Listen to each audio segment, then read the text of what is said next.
மனோஜுக்கு விஜயா பொண்ணு பார்த்திருக்க விஷயத்த சிந்தாமணி ரோகிணி கிட்ட சொல்ல இங்க ரோகிணியோ ரொம்ப கோவத்தோட, ஆன்ட்டி இதுக்கு மேல என்னால பொறுமையா இருக்க முடியாது. ஏன் மனோஜ என்கிட்ட இருந்தே பிரிக்க ஆன்ட்டி திட்டம் போட்டுட்டாங்களா? இனி இந்த நிச்சயதார்த்தம் எப்படி நடக்குதுன்னு நானும் பாத்துறேன் அப்படின்னு சொல்லிட்டு ரொம்ப கோவத்தோட ரோகிணி சிந்தாமணி கிட்ட சொல்ல, இங்க பாருமா, என்னோட கடமை. நான் உன்கிட்ட வந்து சொல்லிட்டேன். எங்க உன் வாழ்க்கை பறி போயிட போதோன்ற ஒரு அக்கறையில தான் வந்து சொல்லியிருக்கேன். ஆனா நான் தான் இந்த விஷயத்த உன்கிட்ட வந்து சொன்னேன்னு அந்த விஜயாவுக்கு தெரிஞ்சிட போகுது. அவ்வளவுதான். உன் வாழ்க்கைய நீ தான் பாத்துக்கணும் அப்படின்னு சிந்தாமணி சொல்ல, சரிங்க ஆண்டி, மனோஜை நான் கண்டிப்பா விட்டு கொடுக்க மாட்டேன். ஆமா, அந்த பொண்ணு வீட்ல இருந்து என்னைக்கு அங்க ஆன்ட்டி வீட்டுக்கு வர்றதா சொல்லியிருந்தாங்க? அதுவா? நாளைக்கு. அநேகமா பொண்ணுக்கு மாப்பிள்ளைய பிடிச்சிருச்சுன்னா நாளைக்கே கூட நிச்சயதார்த்தத்தை முடிச்சிடுறதா அந்த விஜயா சொல்லிட்டு போனா. கண்டிப்பா முடிஞ்சாலும் முடிஞ்சிரும். உன்னால முடிஞ்ச வரைக்கும் இந்த நிச்சயத்தை தடுக்க பாரு. நான் வரேன் அப்படின்னு சொல்லிட்டு சிந்தாமணி போக, உடனே அங்க இருந்த ரோகிணியோட அம்மாவோ, ஏண்டி என்னடி இது, மாப்பிள்ளை இப்படி மனசு மாறுவாருன்னு நான் நினைச்சு கூட பார்க்கல. உன்கிட்ட இருந்து மாப்பிள்ளைய பிரிச்சிட போறாங்கடி அப்படின்னு சொல்லிட்டு இங்க ரோகிணி அம்மா சொல்ல, அம்மா எதுவா இருந்தாலும் நான் பாத்துக்கிறேன். என் வாழ்க்கைய எப்படி எனக்கு காப்பாத்திக்கணும்னு எனக்கு தெரியும். நீ உன் வேலையை மட்டும் பாரு அப்படின்னு சொல்லிட்டு இங்க ரோகிணி ஒரு பெரிய திட்டம் போட்டுக்கிட்டு இருக்காங்க. இன்னொரு பக்கம் விஜயா மனோஜுக்கு பொண்ணு பார்த்திருக்க விஷயத்தையும், நாளைக்கு அவங்க வீட்ல இருந்து வீட்டுக்கு வர போறாங்க அப்படிங்கிற விஷயத்தையும் ரொம்ப சந்தோஷத்தோட விஜயா வீட்டுக்கு போக, அங்க அண்ணாமலையோ, என்ன விஜயா உன் முகமெல்லாம் இன்னைக்கு சந்தோஷமா இருக்கு, என்ன விஷயம் அப்படின்னு சொல்லிட்டு அண்ணாமலை கேட்க, அதுவாங்க, நம்ம மனோஜுக்கு நான் பொண்ணு பார்த்துருக்கேன்னு சொன்னல, அவங்க நாளைக்கு குடும்பத்தோட நம்ம வீட்டுக்கு வராங்கங்க. பொண்ணையும் கூட்டிட்டு வராங்க. ஆமாங்க, நம்ம மனோஜை பார்க்க வராங்க அப்படின்னு சொல்லிட்டு விஜயா சொல்ல, உடனே ரவி இருந்துக்கிட்டு, அப்பா என்னப்பா, இன்னும் அந்த மனோஜுக்கும் அந்த ரோகிணிக்கும் டிவோர்ஸே ஆகலை, இதுக்குள்ள எப்படி கல்யாணம் அது இதுன்னு? அம்மா நீங்க பண்றது கொஞ்சம் கூட சரியில்லைம்மா. அதுவும் அந்த பொண்ணுக்கு ஆசையை காட்டிட்டு அதுக்கப்புறம் கல்யாணம் நின்று போச்சுன்னா என்னம்மா பண்றது அப்படின்னு சொல்லிட்டு ரவி சொல்ல, ரவி நாளைக்கே நம்ம கல்யாணத்தை முடிக்க போறோம். பொண்ணு வீட்ல இருந்து வராங்க. நம்ம வீட்ல நம்ம எல்லாரையும் பார்க்க போறாங்க. குறிப்பா மனோஜை பார்த்து பொண்ணுக்கு பிடிச்சிருச்சுன்னா நம்ம வெறும் நிச்சயதார்த்தத்தை மட்டும் முடிச்சுப்போம். அதுக்கப்புறமா நம்ம கல்யாணத்தை பண்ணிப்போம். முதல்ல அந்த ரோகிணி கிட்ட இருந்து நம்ம மனோஜை பிரிக்கணும் அப்படின்னு சொல்லிட்டு அங்க இருந்த விஜயா சொல்லிக்கிட்டு இருக்க, ஏய் நீ முட்டாள் மாதிரி பேசிக்கிட்டு இருக்காத. இன்னும் 2 பேருக்கு டிவோர்ஸ் ஆகாம எப்படி நம்மளால நிச்சயம் கூட பண்ண முடியும்? நாளைக்கு இந்த விஷயம் அவங்களுக்கு தெரிஞ்சிடுச்சுன்னா அப்படின்னு சொல்லிட்டு அண்ணாமலை கேட்க, ஐயோ என்னங்க நீங்க வேற, அவங்களுக்கு மனோஜுக்கு ஏற்கனவே கல்யாணம் ஆயிருக்க விஷயத்த கூட நான் சொல்லவே இல்லைங்க. நீங்க தப்பி தவறி யாராவது அவங்க கிட்ட சொல்லிட போறீங்க. அதுக்கப்புறம் அவங்க மனோஜை வேணான்னு சொல்லிட்டு போயிட போறாங்கங்க அப்படின்னு சொல்லிட்டு இங்க விஜயா சொல்ல, உடனே முத்து இருந்துக்கிட்டு, அப்பா என்னப்பா, அம்மாவுக்கு கொஞ்சம் கூட அறிவில்லையா? எதுக்காக உண்மையை மறைச்சு இந்த மனோஜுக்கு கல்யாணம் பண்ணி வைக்கணும்? மனோஜுக்கு கல்யாணம் பண்ண போறது உறுதி ஆயிடுச்சு. அப்போ அந்த பொண்ணு வீட்ல ஏற்கனவே மனோஜுக்கு கல்யாணம் ஆயிருக்குன்ற விஷயத்த சொல்லி தொலைக்க வேண்டியது தானே? அம்மா எதுக்காக இப்படி பண்றீங்க அப்படின்னு சொல்லிட்டு முத்து கேட்க, என்ன விஜயா, முத்து கேட்கறது சரிதானே? எதுக்காக மனோஜுக்கு கல்யாணம் ஆகலன்னு சொல்லி வச்சிருக்க அப்படின்னு சொல்லிட்டு இங்க அண்ணாமலை கேட்க, என்னங்க இங்க பாருங்க, இப்போதைக்கு வேண்டான் தான் என் மனசுக்குள்ள படுது. அது மட்டும் இல்ல, அவங்க பணக்கார வீட்டு பொண்ணு. நான் வேற நிறைய பில்டப் பண்ணி வச்சுட்டு வந்திருக்கேன். 1000 போய் சொல்லி கல்யாணம் பண்ணலாம். இப்போ என்ன, என் பிள்ளைக்கு கல்யாணம் ஆகலைன்னு ஒரே ஒரே ஒரு பொய் மட்டும்தான் நான் பொண்ணு வீட்டுல சொல்ல போறேன். அதை நீங்க யாரும் சொல்லாம இருந்தா அதுவே போதும். கல்யாணம் ஆன பிறகு கூட மனோஜ் பொறுமையா எடுத்து சொல்லிப்பான். இப்போ என்ன, அந்த ரோகிணிய மனோஜ் விவாகரத்து பண்றது முடிவு தானே ஆயிடுச்சு.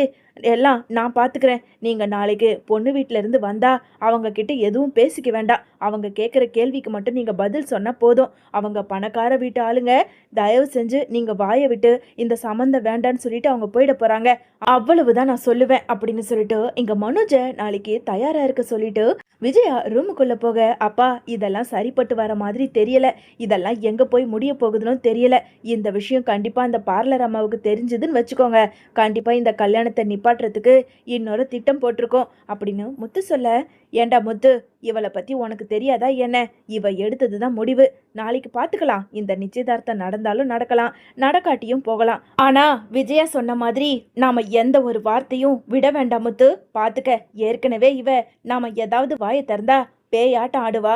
இதுல நாம உண்மையை சொன்னா நம்மள அவ்வளவுதான் சரி நீ போய் உன் வேலையை பாரு அப்படின்னு சொல்லிட்டு அண்ணாமலையும் சொல்லிட்டு அங்க இருந்து கிளம்புறாரு. மறுநாள் எப்பவும் போல இங்க பொண்ணு வீட்ல இருந்து அங்க விஜயாவோட வீட்டுக்கு வர விஜயாவோ ரொம்ப சந்தோஷத்தோட வாங்க வாங்க வாங்க அப்படின்னு சொல்லிட்டு விஜயா ரொம்ப சந்தோஷத்தோட பொண்ணு வீட்டுக்காரங்களை உள்ள கூப்பிட்டு உட்கார வச்ச கொஞ்ச நேரத்துல விஜயா போய் காஃபி எடுத்துக்கிட்டு வந்து இங்க எல்லார்கிட்டயும் கொடுக்க ஆரம்பிக்கிறாங்க. இவன் தான் என் பையன் மனோஜ். இவன் பெரிய பிசினஸ்மேன், ஒரு கடைக்கே ஓனரா இருக்கான். அது மட்டும் இல்ல, நிறைய இந்த டீலர்ஷிப்லாம் எடுத்து நடத்திக்கிட்டு இருக்கான். இன்னும் கொஞ்சம் நல்ல ஒரு கடை 4-5 கடையா கூட மாறும் அப்படின்னு சொல்லிட்டு இங்க மனோஜோட பெருமையை வழக்கம் போல இங்க சொல்லிக்கிட்டு இருக்க. அதே நேரம் சரி உங்க பொண்ணுக்கு நீங்க என்ன போட போறீங்க அப்படின்னு சொல்லிட்டு இங்க விஜயா கேட்க, இங்க பாருங்க நீங்க கேட்ட மாதிரி 200 பவுன் நகை, ஒரு காரு, ஒரு ஃப்ளாட்டுன்னு நாங்கள் எல்லாமே எங்கள் பொண்ணுக்காக உங்களுக்கு கொடுப்போம். உங்கள் பையன் என் பொண்ணை நல்லபடியாக பார்த்துக்கிட்டா எங்களுக்கு அது போதும் அப்படின்னு சொல்லிட்டு பொண்ணு வீட்டுக்காரங்களும் இங்கே விஜயா கிட்ட சொல்ல, அதெல்லாம் நீங்கள் எதுக்கும் கவலைப்படாதீங்க. என் பையன் மனோஜ் உங்கள் பொண்ணை தாங்குன்னு தாங்குவான். சரி இந்த நிச்சயத்தை முடிச்சுக்கலாமா அப்படின்னு சொல்லிட்டு அங்கே விஜயா கேட்க, உடனே அண்ணாமலையோ விஜயாவோட காதில் வந்து, இங்கே பாரு விஜயா, இப்போ கூட ஒன்றும் இல்லை, மனோஜுக்கு ஏற்கனவே கல்யாணம் ஆயிடுச்சுன்னு ஒரே ஒரு வார்த்தை சொல்லு போதும். அவங்களுக்கு விருப்பம் இருந்தா இந்த கல்யாணம் நடக்கணும்னு ஒரு விதி இருந்தா இந்த கல்யாணம் நடக்கட்டும், நிச்சயம் நடக்கட்டும். அதை விட்டுட்டு இப்படி பொய் சொல்லிலாம் இந்த கல்யாணத்தை பண்ண வேண்டாம். நான் சொல்றத புரிஞ்சுக்க விஜயா அப்படின்னு சொல்லிட்டு அண்ணாமலை சொல்ல, இங்க பாருங்க பேசாம கொஞ்ச நேரம் அமைதியா இருங்க. ஏதோ இப்பதான் சந்தோஷமா போய்கிட்டு இருக்கு நேரத்துல எதையாவது சொல்லி இந்த கல்யாணத்தையும் நிச்சயதார்த்தத்தையும் நிப்பாட்டிடாதீங்க. பேசாம அமைதியா இருங்க அப்படின்னு சொல்லிட்டு இங்க விஜயா சொல்ல, அது வந்து பொண்ணு ரொம்ப அழகா இருக்குன்னு எங்க வீட்டுக்கார் சொல்றாரு. ஏண்டா மனோஜ், உனக்கு பொண்ணு பிடிச்சிருக்குல்ல அப்படின்னு சொல்லிட்டு எங்க விஜயா கேட்க, ஆமா எனக்கு பொண்ணு ரொம்ப பிடிச்சிருக்குமா.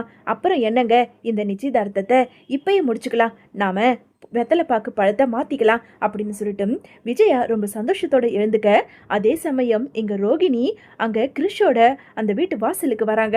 ஒரு நிமிஷம் அப்படின்னு சொல்லிட்டு குரல் கொடுக்க, இங்க விஜயா, அண்ணாமலை, முத்து, ரவின்னு எல்லாருமே திரும்பி பார்க்க அங்க வாசல்ல வந்து நின்ன ரோகிணியை பார்த்ததும் இங்க விஜயாவுக்கு ரொம்ப அதிர்ச்சியா இருக்கு.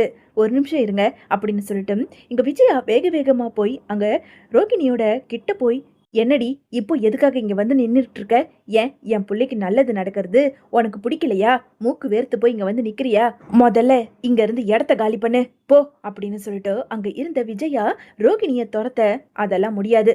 ஆமா, யாரை கேட்டு என் புருஷனுக்கு இன்னொரு கல்யாணத்தை பண்ணணும்னு நினைச்சு இப்படி பொண்ணு வீட்டுல இருந்து வர சொல்லியிருக்கீங்க அப்படின்னு சொல்லிட்டு ரோகிணி சொல்ல, இதை கேட்டதும் அங்க பொண்ணு வீட்டுக்காரங்களோ, யாருமா நீ, எதுக்காக இங்க வந்து சத்தம் போட்டுக்கிட்டு இருக்க?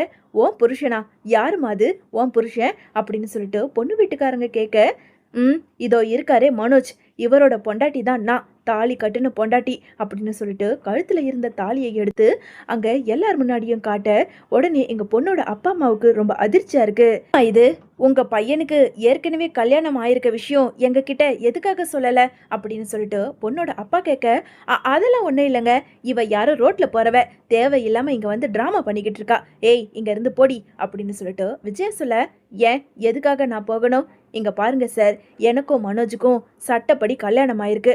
அது மட்டும் இல்லை, ஆமா நாங்க இப்போ 2 பேரும் டிவோர்ஸுக்கு அப்ளை பண்ணியிருக்கோம். ஆனா கோர்ட்டிலேயே இன்னும் எங்களுக்கு விவாகரத்து கொடுக்கவே இல்லை.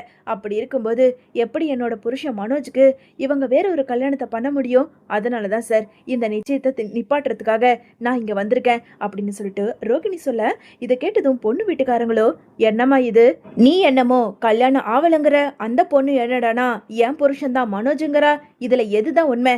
சார் உங்களை பார்க்க நல்லா டீசெண்டா தெரியுறீங்க, நீங்க பையனோட அப்பா தானே, உண்மையை சொல்லுங்க சார், இதுல எது உண்மை அப்படின்னு சொல்லிட்டு அங்க இருந்த அண்ணாமலையை கேட்க, அப்பா கேட்குறாங்களே, நீங்க உண்மையை சொல்லுங்கப்பா அப்படின்னு முத்து சொன்னதும் இங்க அண்ணாமலை எழுந்து நின்று, ஆமாங்க என் புள்ள மனோஜுக்கு ஏற்கனவே கல்யாணம் ஆயிடுச்சுதான். இந்த ரோகிணி தான் என் புள்ள மனோஜோட முன்னாடி பொண்டாட்டி. ஆனா இப்போ கோர்ட்டுல டிவோர்ஸுக்கு அப்ளை பண்ணியிருக்காங்க.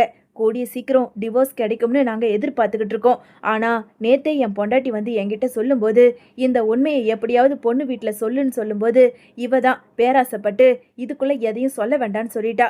நாங்கள் சொல்கிறது உண்மைங்க அப்படின்னு சொல்லிட்டு அண்ணாமலை சொல்ல, உடனே பொண்ணோட அப்பா இருந்துக்கிட்டு, அப்புறம் என்னம்மா உங்களோட புருஷனே அவங்களோட பிள்ளைக்கு ஏற்கனவே கல்யாணம் ஆயிருக்குன்ற விஷயத்த சொல்றாரு, இப்படி உண்மையை மறைச்சு உங்க பிள்ளைக்கு கல்யாணம் பண்ணணும்னு நினைக்கிறீங்களே, உங்களுக்கெல்லாம் வெக்கமாவே இல்லையா? விட்டு இருந்தா இன்னொரு என் பொண்ணோட வாழ்க்கையே நாசமாயிருக்கும். ச்சே அப்படின்னு சொல்லிட்டு அங்க இருந்த பொண்ணோட அப்பா பேசிக்கிட்டு இருக்க. உடனே ரோகிணி இருந்துகிட்டு, என்ன மனோஜ், உனக்கும் எனக்கும் கல்யாணமாகி இதோ குழந்தையே இருக்கு. கிரிஷ் உன்னோட அப்பா யாரு அப்படின்னு சொல்லிட்டு ரோகிணி அங்க இருந்த கிரிஷ் கிட்ட கேட்க, என்னோட அப்பா இவர் தான் அப்படின்னு சொல்லிட்டு மனோஜை கை நீட்டி காட்ட, இங்க பொண்ணோட அப்பாவும் அம்மாவுக்கும் ரொம்ப அதிர்ச்சியாக, ச்சே இதெல்லாம் ஒரு குடும்பம்னு பொண்ணு பார்க்க வந்திருக்கோம் பாரு. ஏ காயத்ரி, என்ன குடும்பத்தை எடுத்துட்டு வந்து காட்டியிருக்க. ச்சே, இனி நீ என் பொண்ணுக்கெல்லாம் மாப்பிள்ளையே பார்க்க தேவையில்ல. ஏண்டி இன்னமும் எதுக்காக உக்காந்துக்கிட்டு இருக்க, பொண்ணு அழைச்சிக்கிட்டு வா அப்படின்னு சொல்லிட்டு அங்க பொண்ணோட அப்பா ரொம்ப கோவத்தோட எழுந்து வெளியே போக, உடனே விஜயாவோ அங்க பொண்ணோட கையை பிடிச்சிக்கிட்டு, அம்மா அம்மாடி தயவு செஞ்சு என் பையனை கல்யாணம் பண்ணிக்கமா. இதோ இருக்காளே இந்த ரோகிணி, இவ ஒரு கேடு கெட்டவ, பொய் சொல்லி என் பையனை கல்யாணம் பண்ணிக்கிட்டா. இப்போ என் பையனோட வாழ்க்கையை அழியிற நிலைமையில இருக்கு. தயவு செஞ்சு என் பையனை நீ கல்யாணம் பண்ணிக்கமா அப்படின்னு சொல்லிட்டு விஜயா கொஞ்சம் கூட வெக்கமே இல்லாம அங்க வந்திருந்த பொண்ணுகிட்ட கெஞ்சிக்கிட்டு இருக்க. பக்கத்துல இருந்த டீயை எடுத்து அப்படியே விஜயாவோட முகத்துல ஊத்தி, இங்க பாருங்க, இதுவே உங்க பொண்ணுக்கு இப்படி ஒரு வாழ்க்கையை அமைச்சு கொடுப்பீங்களா?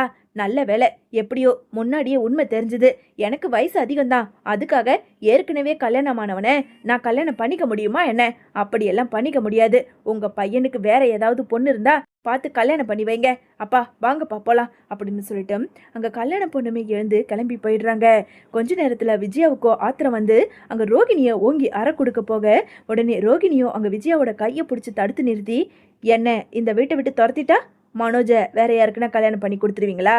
முதல்ல கோர்ட்டில் யார் கேஸில் ஜெயிக்கிறாங்கன்னு பார்ப்போம். கண்டிப்பாக கோர்ட்டில் நான் தான் ஜெயிப்பேன். மனோஜை நான் விட்டு கொடுக்க மாட்டேன். அவனுக்கும் எனக்கும் கண்டிப்பாக டிவோர்ஸ் கிடைக்கவே கிடைக்காது. அதுக்கு நான் ஒரு நாளும் ஒத்துழைக்கவும் மாட்டேன்.